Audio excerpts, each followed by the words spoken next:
So like I said, they show white girls on TV in a positive way, while black girls and Hispanic girls too, they show them in a negative way.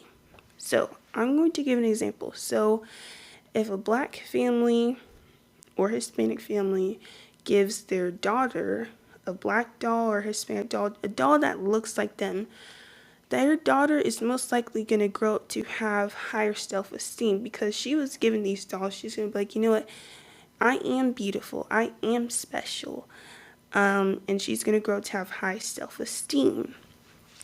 Now, on the flip side, if a black or Hispanic family gives their daughter a doll and it's a white doll with blonde hair and blue eyes, they're going to be like, you know what? I want to look like this doll because, my hair isn't pretty. My hair doesn't look like theirs. My eyes are dark brown. They're not blue like hers. I want to do everything I can to be like her. My skin is dark. I want to lighten it so it looks like this doll's so I can be the standard beauty. Absolutely not. That is one of the biggest reasons why our people today have self-esteem, low self-esteem, and that can cause them to hate themselves, and that is not what you want. Like for me, when I was younger, let's just say probably around like 9 or so, but even before that, my parents always gave me dolls that looked like me. That was like a huge thing because my parents knew if we give our daughter a white doll, then she could grow up to have low self-esteem, self-hatred, doubt, all of that stuff. So that is very important. Imagery is extremely important. Alright, so I'm going to read a study, and this study is very important as well. So it says self-esteem research in black communities. On the whole, I'm satisfied with myself. Portia Adams, Graduate School of Social Service, Fordham University. She says, one of the first scientific inquiries into black identity and self-esteem was made by Lind, 1914, a white psychiatrist who believed that all blacks suffered to some degree from a color complex. And he asserted that blacks lived in an environment that confirmed their inferiority, which evoked defensiveness and preconscious wishes to be white. Lind based his conceptualization of the inferiority of blacks on his observations of patients at the government hospital for the insane in Washington, D.C. So he based his research off of patients like us that were in I guess they call it a crazy house today, but pretty much a mental hospital for the crazy. And at this time, like I said, it was in 1914. Our people were going through a very hard time. We just got out of slavery, like not even like 30 years ago. So going through a very hard time. And like I said, slavery also plays a huge factor on the way we view ourselves today with the low self-esteem because the things they did to us was terrible. But yeah, going back to this, they wished to be white. They're like, you know what? The hair that God gave me, who looks like me, Christ who looks like me, is not beautiful. My dark skin is not beautiful. I don't have to get burned in the sun. My skin is not beautiful. That's what they were thinking because they were thinking, no, I'm not beautiful. You know what? These people over me, these white people, they are the ones who are the standard of beauty. That is not how it is supposed to be. And also, as I talked about before, same thing with hair straightening. Now, I'm not saying there's anything wrong with straightening your hair, like if you want to cut your ends. But the problem is, if all you can see yourself is just as beautiful when your hair is straightened, that's a huge problem. Like you go, I don't know, let's say you go to work or you have something professional. You just have to straighten your hair. Graduations recently came up.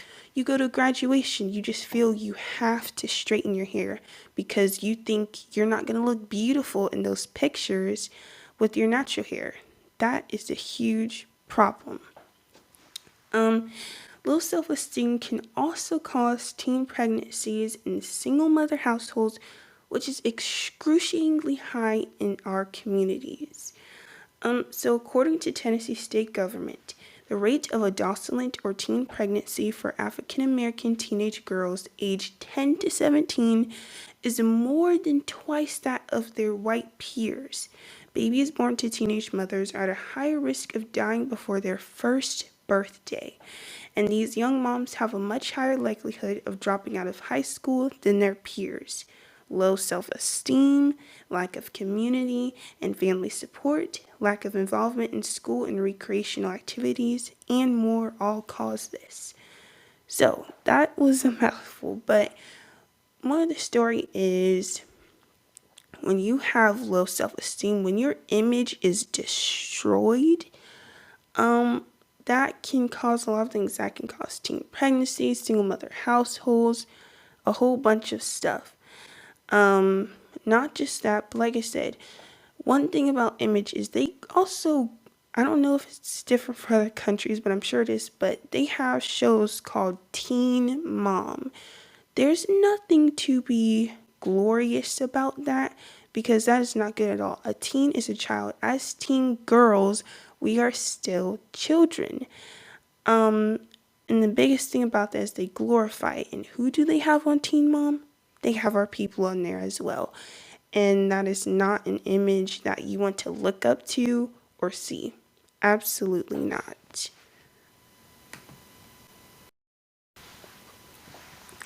Alright, so one of the biggest imagery issues that affects our community today is white Jesus. People think, oh, Jesus is white for the Hispanics. Jesus es blanco. Well, I'm here to tell you, no, he is not. Because that is the most biggest lie that I tell people. Because Christ is a black man, whether you believe it or not. According to Revelation 1 verse 14 through 15, you can read that for yourself. Like I said, Christ is black. And because they show in our community the biggest lie, oh, Christ is white, that causes huge imagery issues for our people. Let me put it this way. They say Christ is white, right? Our people are always trying to dye their skin, especially in Africa, straighten their hair just to look like that fake image of Christ. When in actuality, Christ is a black man. He looks like us. And they commonly portray lighter skin as beautiful over dark skin. Now, I don't know what Bible it was. I think it was like the NIV or Mormon or something like that. But they were saying that our skin is a curse. Our beautiful dark skin is a curse. And we got burnt by something, which is some totally made up stuff. And because they portray lighter skin as beautiful over dark skin, this causes teen girls today to have so many problems. And in today's society, they show that you are more acceptable if you're of a lighter skin tone. So, of course, like you have our people who may have a lighter skin tone than us. And as you see, they may get higher positions than us or just little things like that, like especially in like Hollywood when you see these singers and stuff. The ones that have a lighter skin tone are preferably more successful. That's what they want to push on. It's like, you know what? We don't want the dark skin singer. We're going to put the light skin singer out so that, she can still have that image of lighter skin is beautiful and dark skin is not. Another example is in the Proud Family. I don't know if you guys seen that, but with the lighter skin characters, they were shown as more polite, they had manners, and they were kinder, whereas the dark characters were less favored. They were loud, ratchet, as they would say, all those things, and that image is pushed on us from a very, very young age.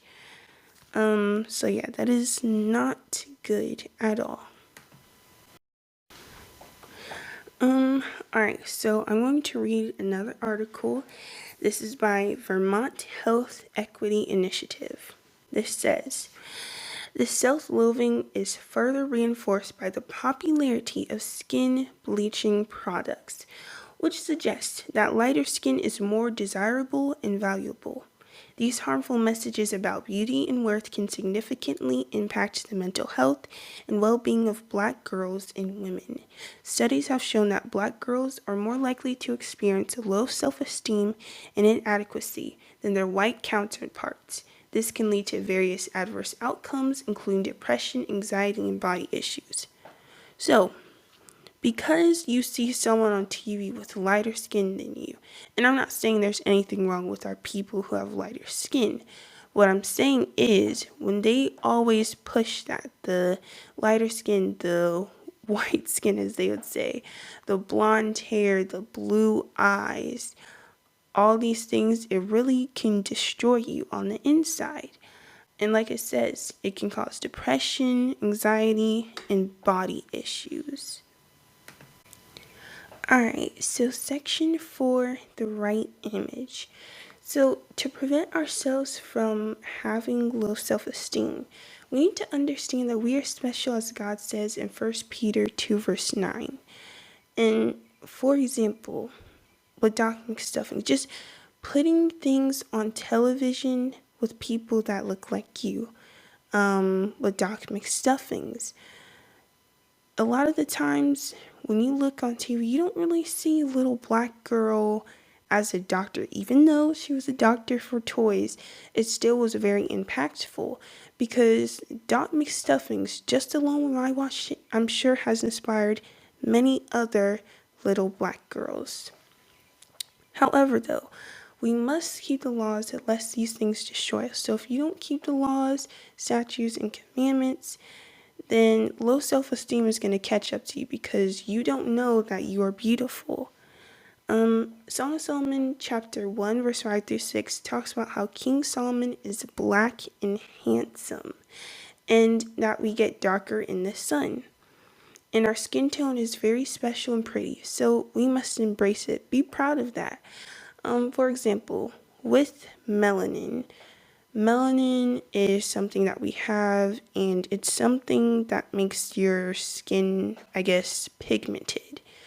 And everybody has, I guess, different levels of melanin, but our people, we have higher amounts of melanin. You can go do the research on that because, I mean, there's so many benefits. But the main thing about it is that melanin is much more higher in price than gold. There's a reason for that. So be proud of your skin tone. Another thing is with our hair. Why are you trying to straighten your hair to look like someone else? Our hair is beautiful. Our hair is like in the 4C, 4A, 4B type. And some of our people have like, 3C hair. It's a long story. But you'll have Asians, for example. Their hair is straight. And what they'll do over there is they will get perms and they'll like pick out their hair to try to look like ours. It's so funny that these other people are doing their hardest to try and look like us, getting these BBLs and trying to change their skin tone, these tans, and trying to change their hair. Meanwhile, we're over here trying to look like them. That's a huge problem. Genesis chapter 1 verse 26 talks about how our dark skin is in the image of God. Yes, God is also black too. Black is beautiful and so is our curly hair. So embrace it. Don't let anybody tell you different. Oh, you're kinky, nappy hair. No. Our hair is beautiful. Even our people that have locks. Our forefather Samson, he had locks. So even with our people that have locks, their hair is also pretty too. In Revelation 1 verse 14, Christ has woolly hair just like us. So we shouldn't iron our hair to look like someone else's because our hair grows to the sky, not to the ground. Section 5, closing. As we close this week's episode, we learned about imagery and how it affects us today. But we are special and peculiar, as 1 Peter 2 verse 9 says. And us as teen girls, we must follow what God says. This is your host, Havila, closing Virtuous Voices. Shalom.